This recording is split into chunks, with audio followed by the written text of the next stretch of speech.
Assalamualaikum warahmatullahi wabarakatuh. Ya, anak-anakku tercinta, di pagi yang cerah ini kita akan mempelajari pembelajaran ke-6 ya. Semoga hari ini kita selalu diberi kesehatan, dan bagi anak-anakku yang belum mengerjakan materi sebelumnya, silakan dibuka kembali lalu dikerjakan ya. Dan materi kali ini akan dibawakan oleh Bu Artiwi SDN Wijaya Kusuma 07. Jadi kalian simak baik-baik ya pembelajarannya ya. Oke. Sekarang jangan lupa selalu subscribe bagi yang belum. Lalu pencet lonceng serta like ya, supaya pembelajaran hari ini sangat menyenangkan. Oke, kita mulai pembelajarannya.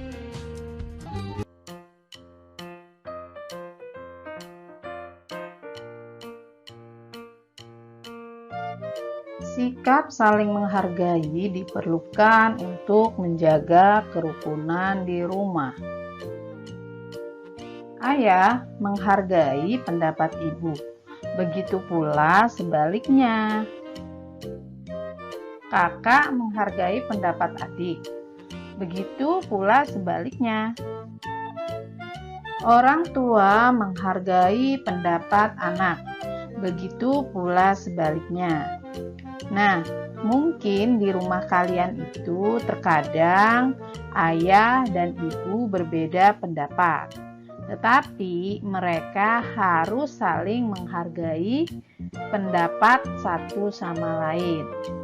Begitu juga terkadang kalian di rumah bisa saja kalian dengan adik atau kakak berbeda pendapat, tetapi itu tidak harus kalian menjadi bertengkar, tetapi kalian harus saling menghargai pendapat, harus memiliki sikap saling menghargai agar tercipta kerukunan di rumah.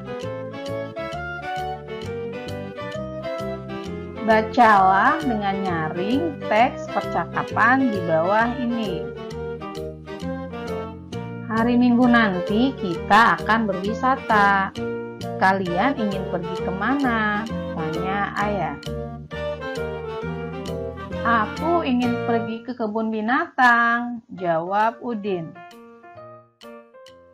Bagaimana kalau kita ke pegunungan saja? Tanya Mutiara. Wah, ada dua pendapat nih. Mana yang akan kita pilih? Tanya ibu. Liburan kali ini saya ingin ke kebun binatang, kata Udin. Mari kita ambil jalan tengah. Ada yang mau mengajukan usul? Tanya ayah. Begini saja, saya punya usul. Liburan kali ini kita pergi ke kebun binatang. Liburan selanjutnya kita pergi ke pegunungan, kata Mutiara. Kakak baik sekali. Maaf ya kak, aku sudah berbicara terlalu keras tadi. Baik, aku setuju kak, jawab Udin. Nah, itulah manfaatnya kalau persoalan diselesaikan dengan kepala dingin, kata ibu. Wah, kalian memang anak-anak yang hebat. Ayah bangga pada kalian, kata ayah. Nah, di dalam percakapan ini terdapat perbedaan pendapat antara Mutiara dan Udin. Di sini keluarga Udin akan pergi berwisata. Udin memiliki pendapat ingin pergi ke kebun binatang, sedangkan Mutiara ingin pergi ke pegunungan saja. Walaupun mereka berbeda pendapat, tetapi mereka memiliki sikap saling menghargai, sehingga mereka memecahkan persoalan tersebut dengan kepala dingin. Nah, setelah Mutiara mengusulkan liburan kali ini pergi ke kebun binatang, sedangkan ke kebun sedangkan ke pegunungan mereka perginya liburan yang akan datang. Nah, di sini mereka sudah bersepakat akan pergi ke pegunungan. Walaupun mereka berbeda pendapat, mereka tetap hidup rukun di dalam rumah. Nah, semoga ini bisa kita contoh ya anak-anak, agar kita selalu hidup rukun di rumah. Walaupun kita berselisih pendapat terhadap kakak atau adik, mungkin bisa juga kita terkadang berbeda pendapat dengan ayah dan ibu di rumah. Kita harus memiliki sikap saling menghargai agar kita di rumah selalu hidup rukun.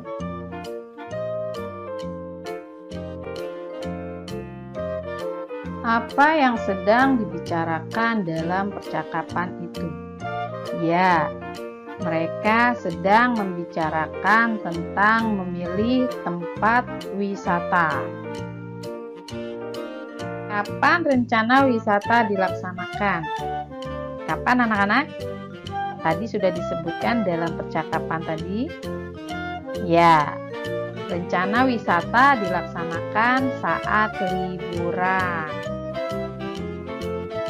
Siapa yang mengusulkan tujuan wisata? Ya, tadi yang mengusulkan tujuan wisata adalah Udin dan Mutiara. Kemana Udin ingin berwisata? Udin ingin berwisata ke kebun binatang. Kemana Mutiara ingin berwisata?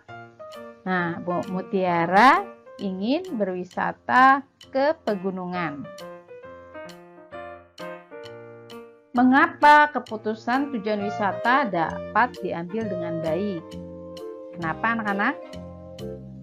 Ya, karena tadi Mutiara tidak memaksakan kehendaknya sendiri untuk pergi ke pegunungan, tetapi Mutiara mengambil jalan tengah atau solusi ya untuk berwisata ke pegunungan dan ke kebun binatang dengan berlainan waktu. Dan solusi itu dilakukan oleh Mutiara agar tidak terjadi pertengkaran. Menurut pendapatmu, kejadian di dalam keluarga itu menerapkan sila keberapa Pancasila? Setelah kita simak percakapan tadi bersama, di dalam percakapan tersebut terdapat diskusi atau kesepakatan untuk memilih tempat wisata. Maka di sini di dalam keluarga Udin ini menerapkan sila keempat Pancasila. Bunyinya apa anak-anak? Ya, kerakyatan yang dipimpin oleh hikmat kebijaksanaan dalam permusyawaratan perwakilan. Apakah ayah memberi kesempatan kepada anak-anak untuk menentukan tujuan wisata secara adil? Ya, ayah memberikan kesempatan kepada Udin dan Mutiara untuk memilih tujuan tempat wisata. Tadi sudah kita simak ya dan baca bersama. Menurut pendapatmu, peristiwa itu merupakan penerapan sila keberapa Pancasila?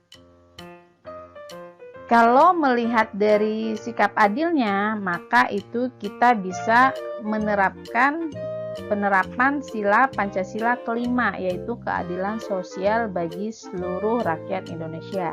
Tetapi jika kita melihat dari diskusi atau musyawarahnya, berarti itu merupakan penerapan sila keempat, yaitu kerakyatan yang dipimpin oleh hikmat kebijaksanaan dalam permusyawaratan perwakilan.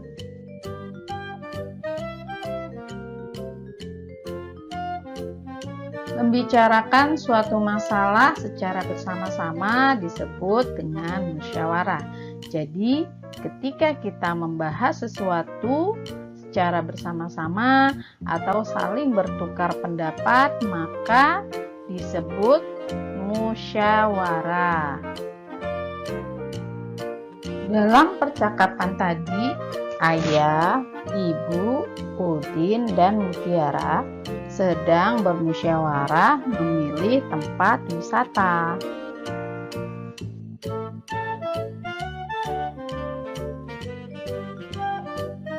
Udin memilih kebun binatang, sedangkan Mutiara memilih untuk pergi ke pegunungan.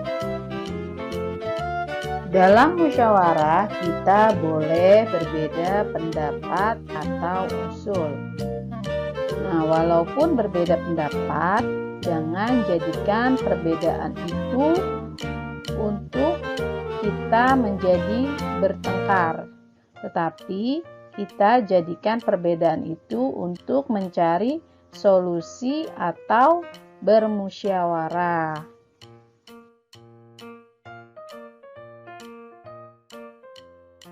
Musyawarah merupakan penerapan atau pengamalan sila keempat Pancasila.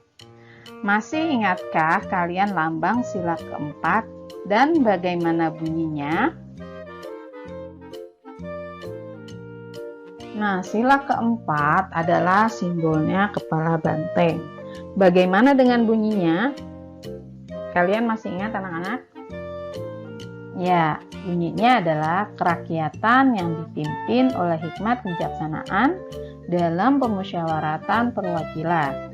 Nah, di dalam sila keempat ini terdapat penerapan musyawarah.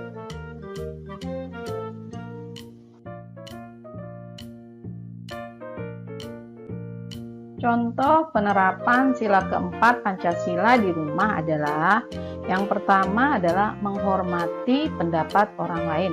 Nah, di sini ketika kita bermusyawarah, maka kita di sini harus bisa menghormati pendapat orang lain.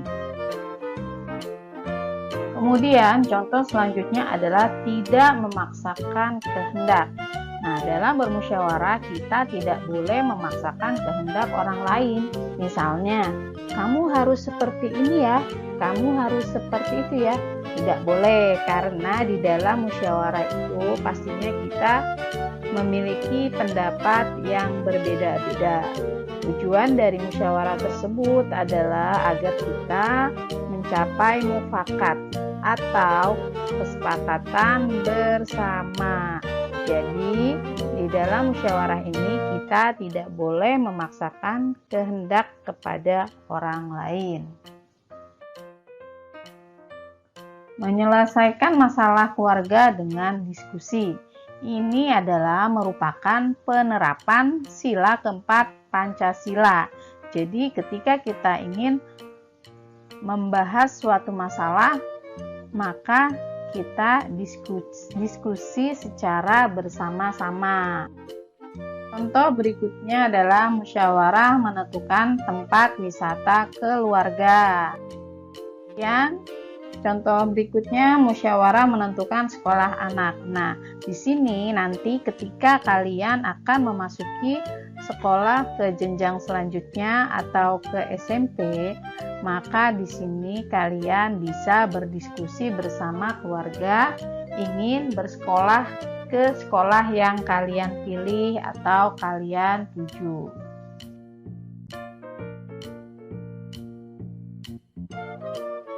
Apakah kalian menemukan ungkapan pada teks percakapan?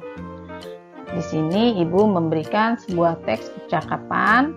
Silakan disimak, dibaca apakah terdapat kata ungkapan. Kita ingat kembali sebelumnya Ibu sudah memberikan dan menjelaskan tentang kata ungkapan. Kata ungkapan sendiri itu artinya adalah kata yang memiliki arti yang lain.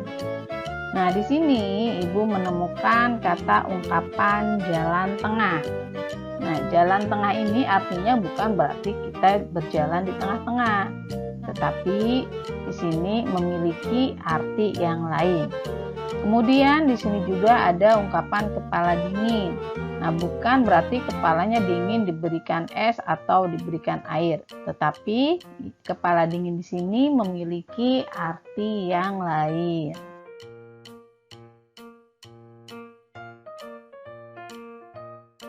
Di sini ada jalan tengah yang artinya adalah solusi atau jalan keluar. Misalnya, contoh kalimatnya, saya memiliki jalan tengah untuk permasalahan saya. Yang artinya, saya mempunyai solusi untuk permasalahan saya. Kepala dingin artinya tidak mudah marah atau tidak mudah emosi. Nah, ini ada cerita yang belum lengkap. Maka tugas kalian adalah melengkapi cerita ini dengan kata-kata yang tersedia. Nanti minta bantuan ayah dan ibu di rumah ya untuk membantu kalian mengerjakan tugas ini. Nah, anak-anak, cukup sekian untuk pembelajaran hari ini ya. Jangan lupa kalian selalu menjaga kesehatan, rajin berdoa, rajin membantu orang tua, dan kalian harus menciptakan hidup rukun di rumah dengan cara saling menghargai, saling menyayangi sesama anggota keluarga. Oke anak-anak, semoga video pembelajaran dari Ibu Guru bermanfaat untuk kalian yang sedang belajar di rumah. Tetap semangat. Assalamualaikum warahmatullahi wabarakatuh.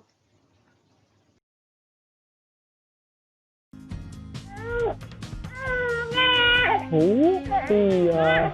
Ya, anak-anakku semua, ya terima kasih telah menonton video pembelajaran tadi.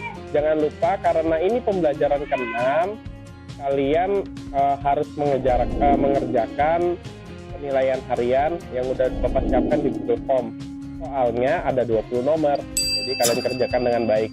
Dan bagi yang belum subscribe, silakan subscribe. Sampai jumpa esok hari pada pembelajaran berikutnya. Bye-bye.